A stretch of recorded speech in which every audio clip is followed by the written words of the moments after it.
கர்த்தருடைய வார்த்தையை வாசிக்கும் பொழுது விசுவாசத்தோடு நீங்க வாசிக்கணும். சங்கீதத்தை வாசிக்கும் போது வாசித்தீங்களா, இப்ப அதை நீங்க விசுவாசத்தோடு வாசிக்கணும். அல்லேலூயா. அப்பதான் பரிசுத்த ஆவியானவர் உங்கள் மேல வருவார், உங்களுக்குள்ளே வருவார், உங்களுக்கு ஒரு புதிய பலனை அவர் கொடுப்பார். நேற்று ஊழியத்துக்கு போயிருந்தோம். சகோதரி கூட வந்த அருமையான சகோதரி கோவிந்தம்மா முடியல, நம்ம தூக்கி விட்டாங்க. நாங்க ஜெபம் பண்ண போறோம், அது நடந்து எங்க கூட எங்களை வழிய அனுப்பி வெளியே வரைக்கும் நடந்து வரும். கர்த்தர் பலனை கொடுத்தார். நாமே சொல்லுங்க பாப்போம். அல்லேலூயா. தேவன் பலன் கொடுக்கிற தேவன்.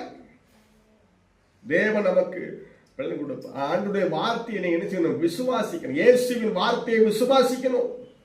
யாரோ வார்த்தையை நம்புறோம். மருத்துவர்களை என்ன சொன்னாலும் உடனே அந்த ஒரு மாத்திரையை எழுதி கொடுக்க, அந்த மாத்திரை அப்படியே அவங்கள நம்பி தானே உள்ள போடுறீங்க. இல்லையா? அவங்களை நம்பிதான் அப்பள மாத்திரை செய்யுங்க. அந்த மாத்திரை என்னன்னு நமக்கு தெரியாது. அல்லேலூயா. மருத்துவரை நம்பி அந்த மாத்திரையை உள்ள போடுறோம்.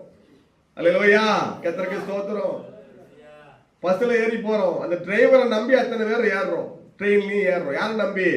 அந்த டிரைவரை நம்புறோம், அந்த ட்ரெயின் பைலட்டை நம்புறோம், பஸ் டிரைவரை நம்புறோம். ஆனா யாரை நம்புறது இல்ல?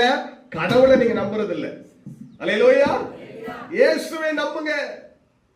கர்த்தருக்கு ஸ்தோத்திரம். மாத்தாளுக்கு அந்த அவிசுவாசம் இருந்தது, ஆனா மரியாளுக்கு விசுவாசமா இருந்தது. அல்லேலூயா.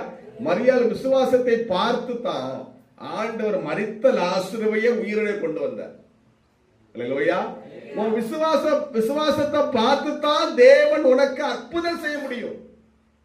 உன் விசுவாசத்தை பார்த்து தான் தேவன் உனக்கு ஒரு வீட்டை கட்ட முடியும். உன் விசுவாசத்தை பார்த்து தான் தேவன் உனக்கு ஒரு நல்ல வாழ்க்கையை அமைக்க முடியும். அருமையான கர்த்தருடைய பிள்ளைகளே, உன் விசுவாசத்தை பார்த்து தான் நோயை தேவன் குணமாக்க முடியும். அல்லேலூயா. நீ அவிசுவாசமா இருந்தால் தேவன் ஒருபோது உன்னை குணமாக்க முடியாது.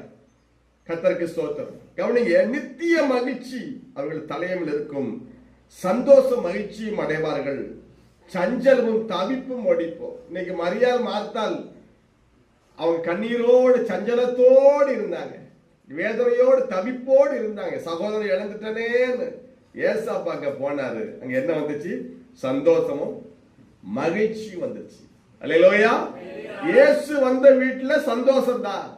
இயேசுவை ஏற்றுக்கொண்ட விசுவாசிகள் வாழ்க்கையில சந்தோஷம் தான். அல்லேலூயா. ஆமா, கர்த்தருக்கு ஸ்தோத்திரம். நீ இயேசுவை ஏற்றுக்கொண்டாலும் சில சபைக்கு போனாலும் அவங்களுக்குள்ள விசுவாசம் இருக்காது. விசுவாசம் இல்லாத போது உனக்கு சந்தோஷமும் இருக்காது, மகிழ்ச்சியும் இருக்காது. எப்போது விசுவாசம்